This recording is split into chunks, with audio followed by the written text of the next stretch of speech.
प्रशांत sir, Gujarat की बात जो है वो जरूर हो जाती है जब आप स्क्रीन पे रहते हैं, तो मैं देखता हूँ कि गुजरात जरूर चर्चा में आ जाता है, स्वतः आ जाता है। जैसे आज अभी सकीब भाई ने कह दिया ना कि वो दो गुजरातियों की जोड़ी जिस तरीके से, जो खैर पूरा देश कहता है, सकीब भाई ही क्या पूरा देश इस समय ऐसे सवाल उठा ही रहा है। प्रशांत सर, बिहार की सियासत को आप कैसे देख रहे हैं? जो ये तमाम डेवलपमेंट्स हैं, एनडीए के मंच पर जूते चलते हैं, मार पिटाई होती है, और अब ये भ्रष्टाचार के गंभीर आरोप, उधर पप्पू यादव सीधे तौर पे जेडीयू को बेचने का आरोप लगा रहे हैं संजय झा के ऊपर, जिनको नीतीश कुमार का बड़ा करीबी माना जाता है।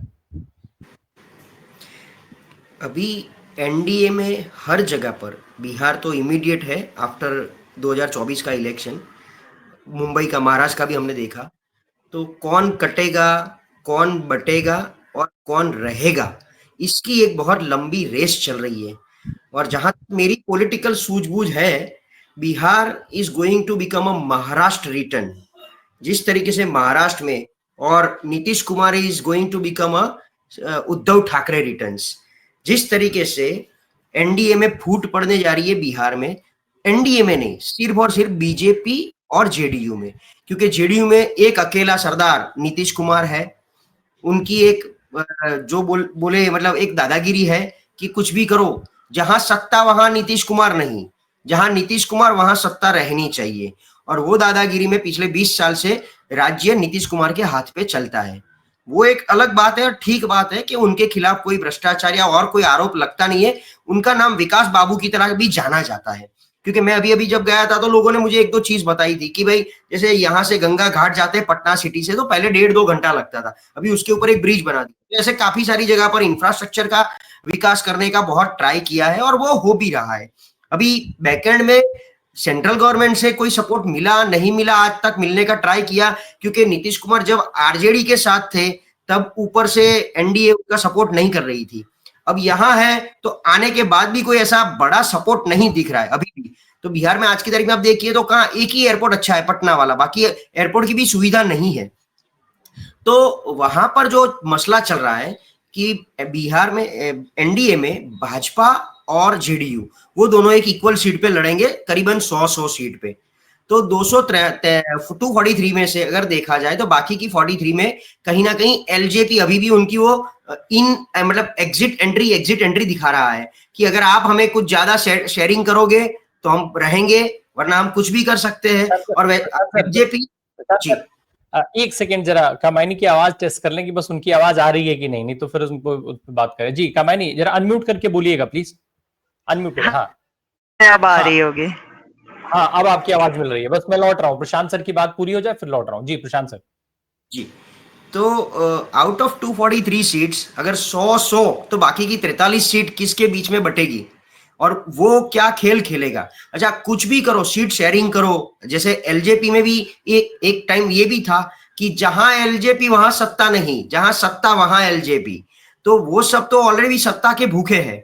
इन सब के बीच एक ही पॉजिटिव पॉइंट कांग्रेस के लिए है, एक ही बोल रहा हूं। देखिए, राहुल गांधी, प्रियंका गांधी की मेहनत अलग जगह पर है। मुझे आज थोड़ा वो भी मतलब गौर करना पड़ेगा हम सबको। राहुल गांधी, प्रियंका गांधी जी मेहनत कर रहे हैं, बट वहां का स्थानिक जो उनकी नेतागिरी है, उनसे कांग्रेस को एक जनमत, एक जन विश्वास नहीं मिल रहा है। वो पटकती जा रही, 19 पे सिमट गई थी। जो एक कांग्रेस एक समय में मतलब पूरे देश पे राज कर रही थी, वहां 19 में सिमट गई। उसके सामने आरजेडी को ज्यादा सपोर्ट मिल रहा है। तो आरजेडी को आगे करके कांग्रेस पीछे बैठ के कैसे एनडीए को रोका जाए सत्ता में आने से, उसका प्रयास उनका जारी है, वो होगा। जेडीयू में काफी सारा बदलाव, काफी सारा इंटरनल मंथन और वो लेवल पे जा रहा है। तो मुझे लग रहा है कि लोग, देखिए, मैं बिहार को इसलिए एक सैल्यूट करूंगा कि बाकी हर राज्य में मैं घूमता हूं ना, तो वहां कभी भी आपको बीजेपी वॉल के ऊपर, नॉर्मल वॉल के ऊपर, टॉयलेट की वॉल हो, कोई हॉल की वॉल हो, रोड की वॉल हो, बीजेपी के ठीक बाजू में कांग्रेस या सत्ता पार्टी के ठीक बाजू में विपक्ष का कोई सूत्र नहीं दिखेगा। वो टिकने ही नहीं देंगे। बीजेपी मतलब शासन जो होता है वो टिकने ही नहीं देंगे।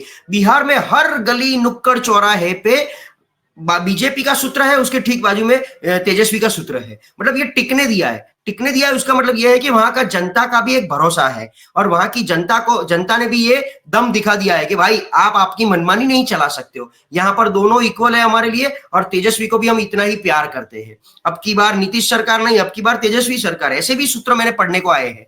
तो और ये सबके बीच प्रशांत किशोर, उन्होंने ओपनली चैलेंज कर दिया है, उन्होंने ही पोल खोल दिए कि भ्रष्टाचार, ये कोई भी नेता हो, बीजेपी हो, एनडीए के नेता हो, सबने भ्रष्टाचार कर करके 500 करोड़ 200 करोड़ 2000 करोड़ तक की जमीनें ले ली है।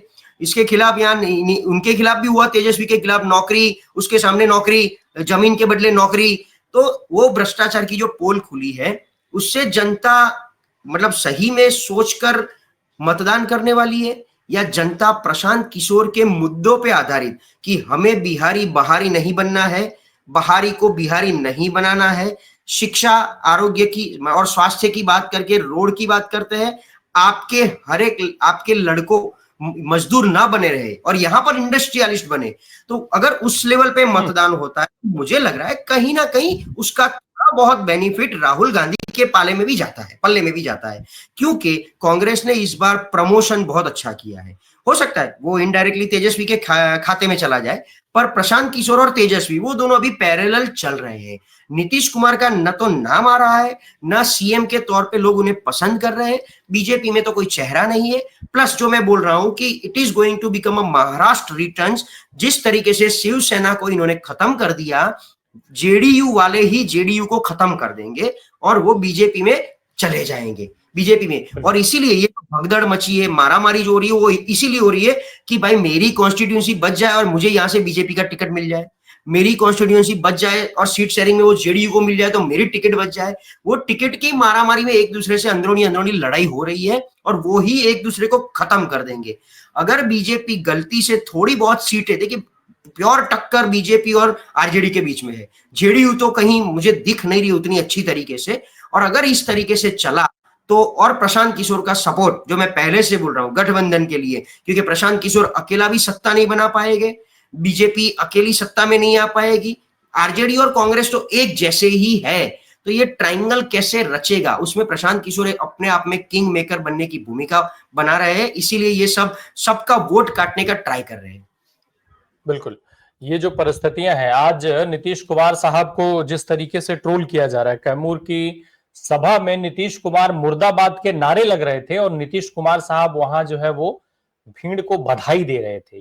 ये स्थिति हो गई है उस नीतीश कुमार की जिनको जो है वो जिनके इर्द गिर्द 20 सालों से ज्यादा का समय जो है बिहार की पूरी सियासत घूमती रह गई, पूरी सियासत के धुरी रहे हैं नीतीश कुमार, और आज उस नीतीश कुमार की ये हालत है।